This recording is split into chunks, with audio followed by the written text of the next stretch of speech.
my name is Nuala McKeever. I am apparently a comedian and playwright, and I'm here to MC. I'm your friend on stage for the next 2 days. It's a very, very busy programme, isn't it? So there's lots to do and lots of good timekeeping to keep things moving. We've got a great team here, all prepped up to make things flow smoothly. So you're very welcome. Thank you for coming. I'm delighted to be here in the august surroundings of Trinity. When people say to me, what about university now? I'll be able to say, yeah, I went to Trinity. Actually, I went to Queen's University. Big up, John Barry. Yeah. Is there anybody else from Northern Ireland or the North? I know there's Peter Doran. I'm coming to him in a minute. Where's all the Nordies? You. Give me a big you. Big dirty yo. That's great. And who is everybody else? Anybody not from Ireland? Oh, great. Lots of international people. Wonderful, wonderful. It's great to be here. As I say, I went to Queen's. I did an arts degree, Spanish and English, and I do a lot of corporate things, and you get these sniffy sort of economists and scientists saying, oh, an arts degree? What was that? 4 or 5 lectures a week? I always say, God, I don't remember it being that hectic. So that's my level of engagement. We're going to have a great 2 days. We're here, we are in a box, but we're thinking outside the box. So don't be put off by the box. We're thinking outside the box. And I like to think that this is about a conversation that's going to flow, and it's about what's possible, not just what's wrong. It's very easy, and politics is all about talking about what's wrong and what everybody does. But this, I hope, is going to be the conversation about what is possible to have that, to bring the dream that we have. I mean, obviously, I was telling people about this, and people can be sniffy and say, oh, sure, what does it matter? You know, it's never going to happen. Well, you know, you can imagine it and it mightn't happen, but if you do not imagine it, it never will happen. So we're here to let our imaginations run riot and to come up. We want you to come up with as much feedback we have. I'll explain about that later. There's lots of ways for you to feedback on what you're hearing. And if there's time in the sessions, we'll have time for questions. It's wonderful to be here. Why am I hosting? Basically, I'm a friend of Dr. Peter Doran, who's going to be speaking shortly. I met Peter through Zen Buddhism in Belfast. Yes, it's not known for its Zen Buddhism. Everybody say, like. No, I mean like Buddha and all that, Billy Buddha, as we call him, at the Battle of the Boyne. But no, my partner died very traumatically and suddenly 11 years ago, and I was thrown into a whole other world. I think I had, reading the Buddhist books, I think I had an awakening experience when I found his body. He had died in very difficult circumstances, and it cast me into a whole other world, and I got into meditation and yoga and Tai Chi, you know, so don't try and beat me up, because I could beat you up with my Tai Chi skills. It's basically a form of martial arts, just very slowly. So if you come at me, I will beat you up, but very slowly. And if you do, come at that side, because I haven't really rehearsed that side very well. So I got into all that. I'm a vegan teetotal Buddhist. Pick the crack out of that on a Friday night. But I'm delighted to be here, because everything you're talking about speaks to me as a human being, as a member of the world. It's very important that we're having this conversation here, and we're going to have a very special performance at the start of today as a nice surprise. So we've got something very special going on in the land that we live in Ireland, in our language. We are a great portal into what is possible and what we can imagine. We've got a brilliant president. Come on, Michael D deserves more than that. He is a fantastic president. He's written a letter supporting the work that's being done here today, so go him. You know, people say to me, where do you get your humour? And I say, have you seen the 2 candidates for presidency in the United States? You don't need to go far to get absurdity. So I think it's great to be grateful and to presence our gratitude for what we have, because it is, as I say, very easy to let conversations slip into what's wrong and what's overwhelming and all that. So without further ado, let me introduce our first speaker today. We're going to kick off with Caroline. Caroline White is one of the organisers of today, a lovely job that you've done very well. She's an ecological economist at Feasta, which is the Foundation for the Economics of Sustainability, which you know, and a core member of the Wellbeing Economy Hub for Ireland. I'll let Caroline tell you all about it. Thank you, Caroline.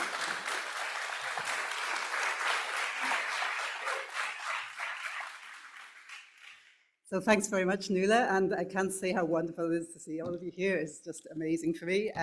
My name, as she said, is Caroline. I do research and advocacy for Feasta, which is the Foundation for the Economics of Sustainability, and it was founded in 1998. And we work on articulating and promoting the changes that are needed to achieve a safe and just space for humanity within a resilient, healthy global ecosystem. Very long way to say something that's very related to donut economics, well-being economics, loads of things we'll be talking about in the conference now. And so our thinking was very strongly influenced by Richard Douthwaite, who was an economist who died in 2012. And he wrote a book way back in 1992 called The Growth Illusion. And this was an early call to rethink growth. And back then, Feasta was very alone with this kind of thinking a lot of the time, and we continued to be quite alone for a while after that. But things have changed so much in the last few years. It's just been incredible, and it's so heartening to see such a wide range of people from so many sectors here today gathered to discuss rethinking growth. And in fact, ironically, the whole area of rethinking growth is on a strong growth trajectory. It's amazing. So as I'm sure a lot of you know, this conference is actually a follow-on to a really seminal one that took place last year in Brussels in the European Parliament, which is called Beyond Growth, which was organised by a group of 20 MEPs from all the major political groups in the European Parliament, apart from the far right. And it had jammed multi-generational audiences, a huge range of distinguished speakers. And I was lucky enough to be there in person. I think there's a few others here who were. It was an amazing experience. So now there's a whole series of national level conferences going on around Europe. And on the global level, we also have the UN exploring different ways to measure progress, getting beyond GDP growth as a goal. And of course, we also have the Global Wellbeing Economy Alliance, which is a network of individuals and organizations around the world who are working for an economy that serves people and nature rather than the other way around. And Feasta is very proud to be a member of the Wellbeing Economy Alliance, and we're also a founder member of the Wellbeing Economy Ireland Hub, along with our colleagues from around the island, many of whom are here, from Queen's University School of Law, Cultivate, the Playhouse Theatre and Derry Londonderry, and the European Health Futures Forum. We'll be meeting all of them later, and you'll be hearing much more about the hub in the course of the conference. So while the conference project was initiated by our hub, we've also had incredible support from academic colleagues from a wide range of disciplines, including the Trinity Business School, which is very generously hosting our event today. And for me, it's been a little bit like discovering lots of hitherto unknown family members. It's just been an incredible experience. I'd also like to emphasise that there are lots and lots of important voices speaking in this area in Ireland that we haven't been able to include as panellists or speakers because there's an unfortunate combination of time constraints and the sheer volume of interest and desire to engage with the theme of this conference. So we don't intend any snubs to anyone. We just have to have more events like this. I think it's the only solution. So one last thing, why did we call this conference Rethinking Growth rather than Beyond Growth? For me, there's two reasons. One is that the phrase beyond growth, sometimes when you hear it, it's very often understood to be referring to economic growth or GDP growth. And of course, there's lots and lots of important kinds of growth that aren't the same as GDP growth. There's growth in community bonds, there's growth in friendships, there's growth in one's relationship to nature, there's growth in one's maturity and ability to understand the world. And I think everybody, right from economic degrowth advocates to those who believe that infinite GDP growth is not only possible but completely necessary, this whole range of spectrums of opinions on GDP growth, we can probably all the same agree that there are these other kinds of growth that I've just mentioned that are not only possible, they're also very, very important. And to me, the phrase rethinking growth is more obviously inclusive of those kinds of growth, and it can help us to avoid being too reductionistic about exactly what growth can mean. And so the other reason for rethinking growth is that sometimes beyond growth is interpreted as meaning GDP growth and beyond, or in other words, we still need GDP growth, even in a wealthy country like Ireland, but we just need other things too. So GDP growth is still assumed to be necessary for well-being, even if it's not sufficient for it. And here again, I find the word rethinking to be maybe a little less vulnerable to misinterpretation because it can actually mean something quite radical. It can mean a complete revaluation of economic progress. And that's what our colleagues in the environmental scientists are emphasizing is urgently needed. So for anyone who's not familiar with all the arguments behind that, we'll be having a little primer on it in the next plenary. And on that note, I'm now going to pass to Peter Doran, who's going to be taking you through the flow and structure of the conference and explaining why we've designed it the way we have. So thanks very much. Looking forward to talking later.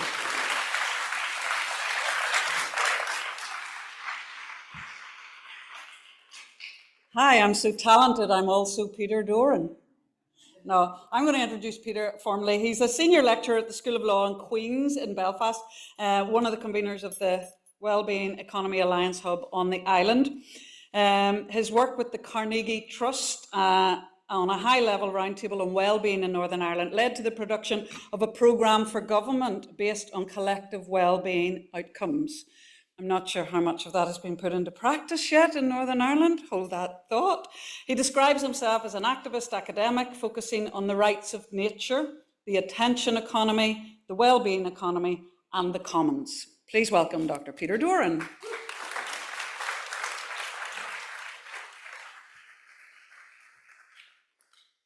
Thank you very much, Nuala. It's a great pleasure to be with you, and welcome. I know that my friends in the Wellbeing Economy Alliance here in Ireland have approached the preparation of this conference as a true labour of love, and it's in that spirit that we welcome you today. I'm often struck by just how early in my own life that my interest in looking at the economy and economics sideways, if you like, from an unexpected place, how that interest took hold at a very early age. It must have been more than 30 years ago when Eamon Dean, a community development worker at the Holywell Trust in Derry, published a small collection of essays on the local economy. The line that jumped off the page was this: even an economy needs somebody to love it. Even an economy needs someone to love it. That's Derry, isn't it? Borderland thinking, bringing words together in one sentence that are normally strangers. Economy, love. Another moment from my childhood also stays with me. As a youngster in my home in Craigan, I acquired a lifelong habit of collecting text. When I say collecting, this was quite literal. I'd write down quotations on small scraps of paper and hide them behind the curtain in the living room for future reference. And I remember doing this with the famous quote from Socrates' trial: "The unexamined life is not worth living." For Socrates, the pursuit of truth was a high-stakes investment, one in which he valued his philosophical inquiry, his search before even his life. For the ancients, the pursuit of knowledge and courage, the pursuit of knowledge and a kind of political spirituality were inseparable. Asking certain questions was always an act of great courage. And today that is no less true. Perhaps today the contours of Western notions of freedom and justice and their limitations are clearer than ever before. Think Palestine. Think Julian Assange. Closer to home, consider the rise of the right and the denialism that surrounds our climate emergency.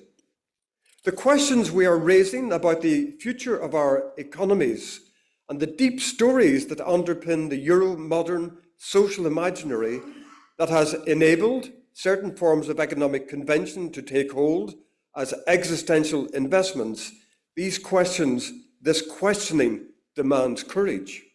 Many of us, many professions, are handsomely rewarded for asking redundant questions, the wrong questions, questions that lack such courage. But that is not our purpose over the next day and a half. Even an economy needs someone to love it. The unexamined life is not worth living. So let me say a little word about the design of the agenda. I know that it looks busy. It looks quite packed. We have a full programme, but we want to invite you to see it as a dialogue first and foremost, one that will be punctuated by poetry and music, because art is the heart of the wellbeing economy. It's the art of who we are. Professor Tim Jackson in one of our webinars said, "Art is the project."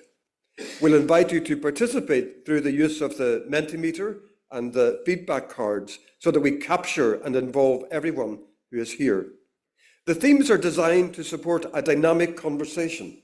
We'll begin with an introduction to set the scene, to ask the fundamental question, why question growth? We'll proceed then with a reflection on the importance of the university as a site of knowledge production and dissemination, where social imaginaries fall and rise, especially in the context of the university's public mission. We'll then consider the remarkable interventions of Michael D. Higgins, our philosopher president, and then deep dive into the housing crisis, you might say a crisis that betrays the deep economic codes of the state. And in breakout sessions, we'll invite you into a host of conversations and detailed inquiries, including those touching on peace, security, and ethics. And to wind up, we'll ask a question that is close to the heart of those who convene the Wellbeing Economy Alliance here on the island. That is about our island contribution, drawing from our particular history, culture, language, to that global conversation on new economics. What is our distinctive contribution to this new pluriverse of conversations? Thank you.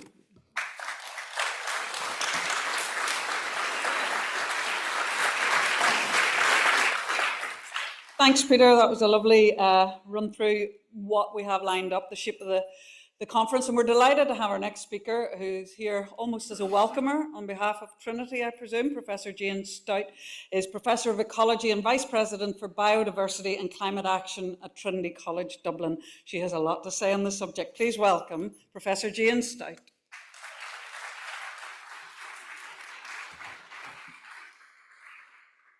Thanks, Nuala. Thanks, everybody. And it really is my pleasure to welcome you all here to Trinity College. You'd think I'd know how to say the name of our university. To welcome you all to Trinity College Dublin for this dialogue on how to progress the wellbeing economy here in Ireland, but also globally. We're here in the Trinity Business School. You'll have all seen as you walked in the front door the slogan across the front, transforming business for good. And I want to extend my thanks to the Dean, Laurent Mozilek, for hosting this meeting here, and to all of my colleagues in Trinity who've been involved in organising and contributing to this meeting. There's no question that transformation is needed in business, but in society and in the way that we view our economy and our world in its entirety. We're at a tipping point in human history. We've fundamentally changed the biological, the chemical, the physical nature of our planet. The planet is on course to be hotter than it's ever been in the whole history of human evolution.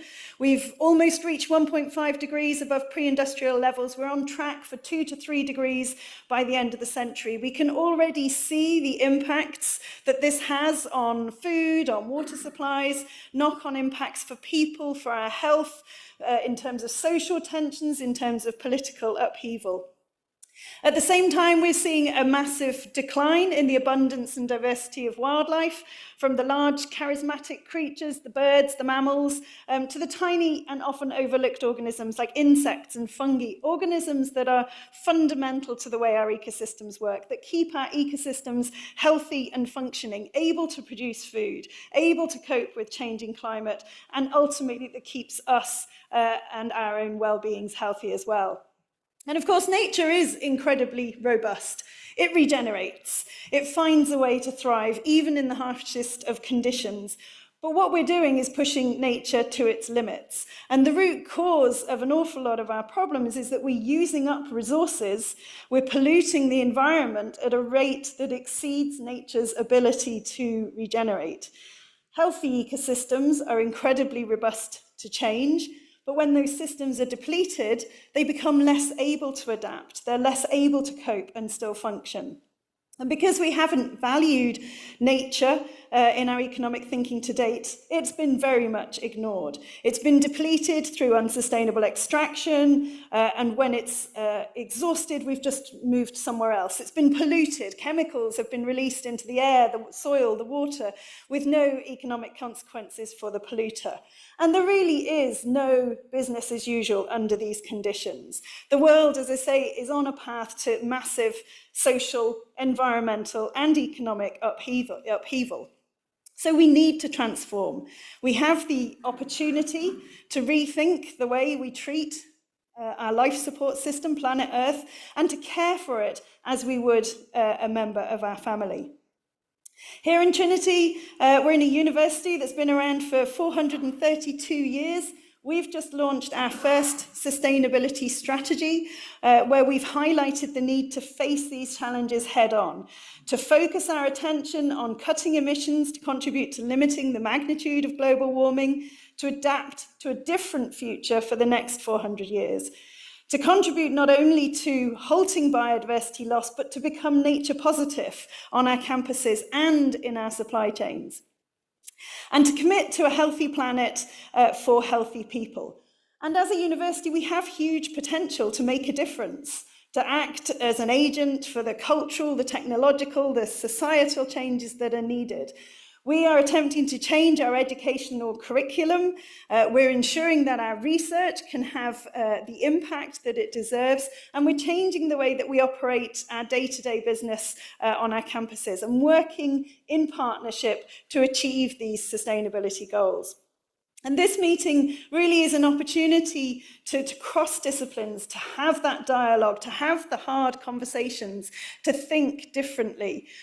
But my plea to you is not to let this just be a talking shop. Let's make sure we take those opportunities for change to transform everything that we do for good. Thank you.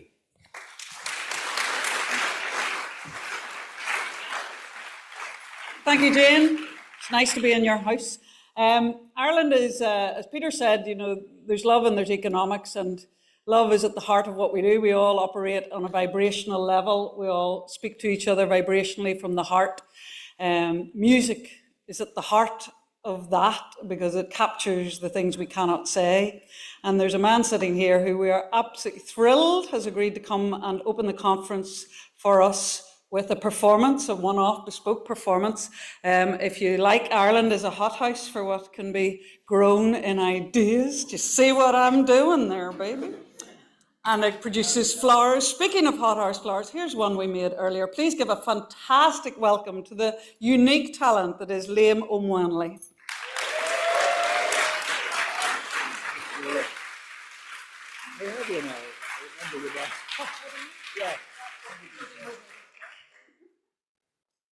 Thank you.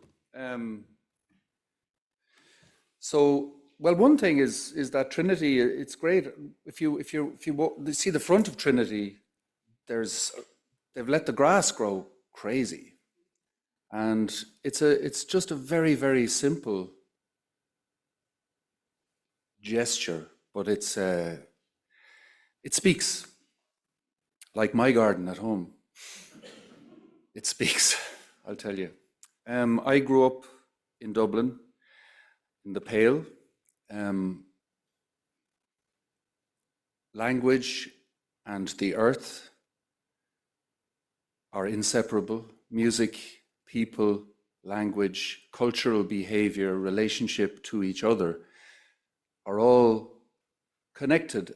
And I say this not because somebody told me, but because when I was learning to speak, learning to communicate, making sounds with my voice, my father planted a seed in me through song. He taught me to sing. And I didn't know it was song, and I didn't know it was language. So it was a seed that has its own story coming through me.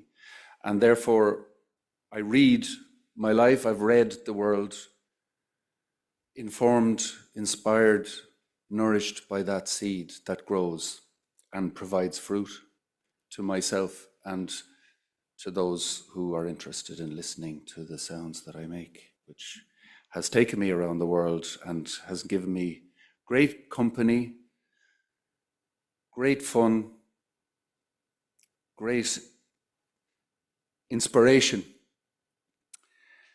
Is asbla cliadom, gailgion chétang laurum. A song will give the chattering mind a break, and space is so important to allow for inspiration. And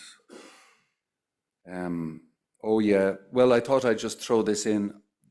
The word shit I'm going to use now. I've already used it. Yeah. Thank you, Nuala.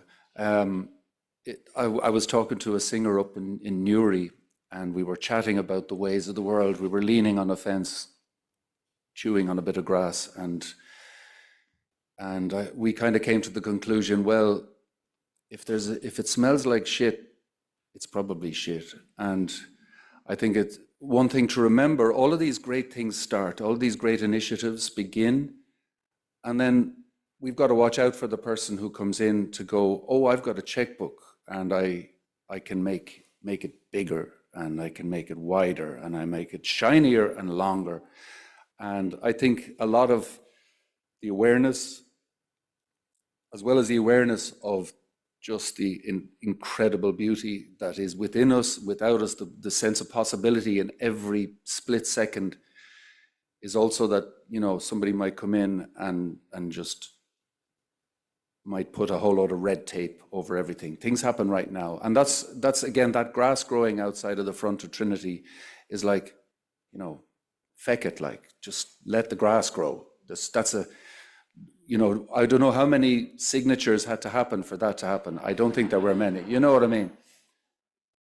If there's signatures, you might be smelling it. There might be a smell of shit. So, you know, anyway, I'm going to sing a song. I'm going to sing a love song, three verses. And a lot in many traditions around the world, a woman has come to the people to rejuvenate the vision, to rejuvenate the collective vision. Fish, ashling is the word for vision, collective vision for, okay, this is how we move forward. And in many cultures that I've had the privilege of sitting with, the word business is actually about that. The word business, men's business, women's business, is about sitting down and going, where are we? How does it feel? What do we keep? What do we allow? What do we allow in? And what do we need to let go of? The singer is thinking of Eleanor. Eleanor is a woman who could woo the birds from the trees. She could bring the cold body out of death. And she could do another thing that I won't tell you. That's what the song says. So I don't know what. It's your own filthy minds that. But it's a song of requited love, where he goes, do you recognize the one that will not criticize you? And she goes, I do. I recognize the one that will not criticize me, and I'll go with you. And the last line of every verse is, Nach jas mar a cheol hin na gauna leat, Eleanor Ruin. Is how fine it would be for me to follow the calves with you, Eleanor Arun, to lead a simple life on this earth.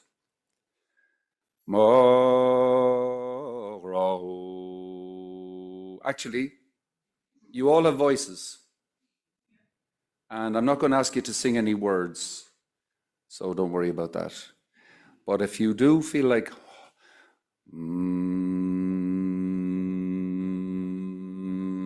and any other owl note that you might feel like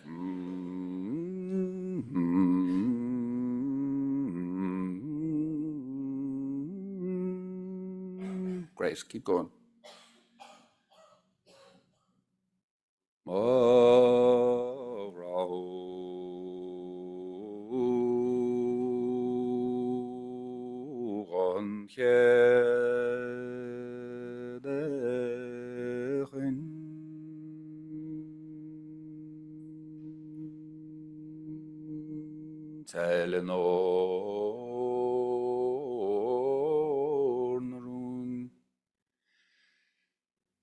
Is orta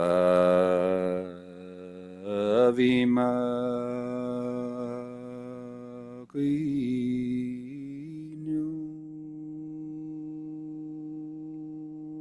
trovi mermoen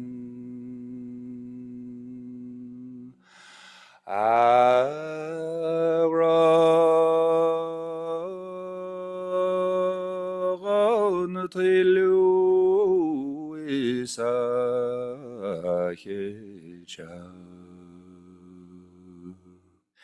Istus Teshinaban Neren Avrinelin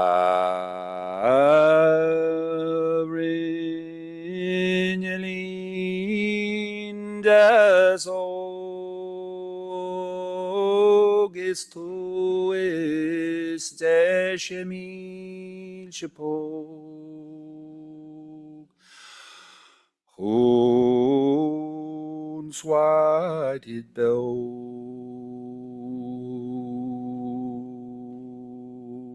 by Ganamert. Turn them off again. Maristas Mara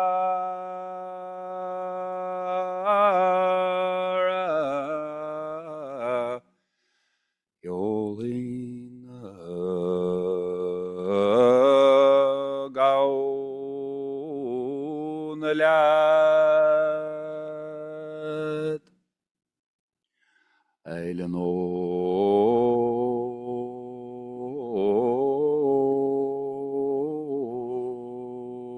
Narun Fi Bueke Gamalakshi Mahen Lehon Gran Vibua Eleke Do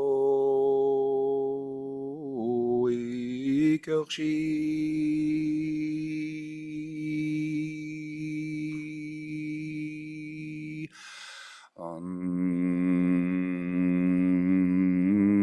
Carp Fuaron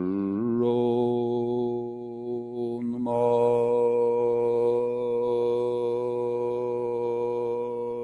Fibuaeleke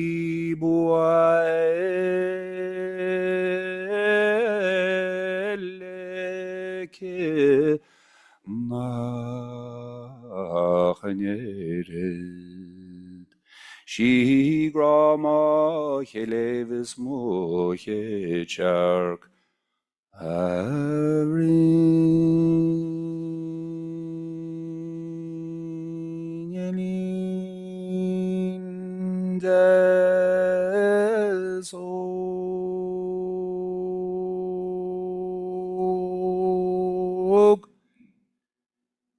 Istu este Shemil Shepog Ons whited bell by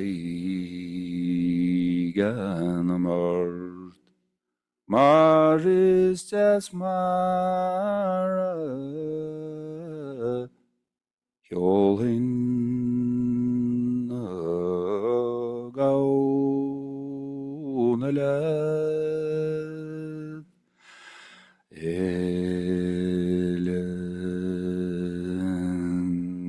Eleanor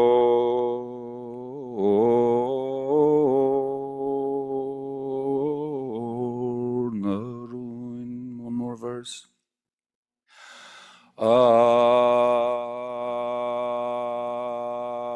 Ando kotono awanatu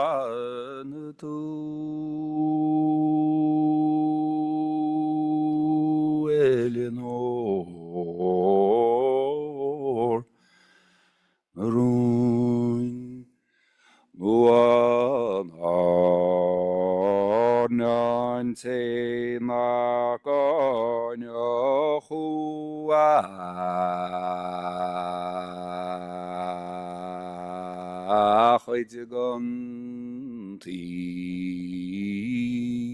Lisarun O took me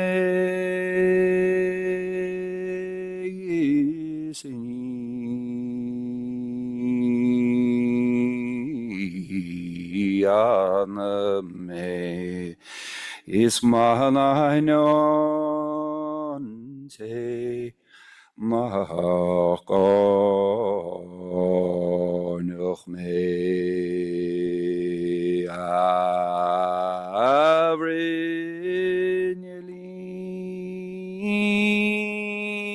jasog. Isto ist Eshemil Shepok Chun Swaret Bel Baigan Amart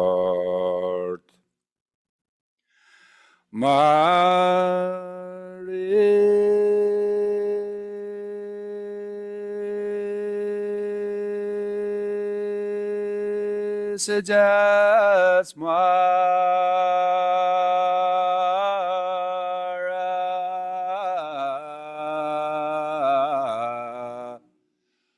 Yolin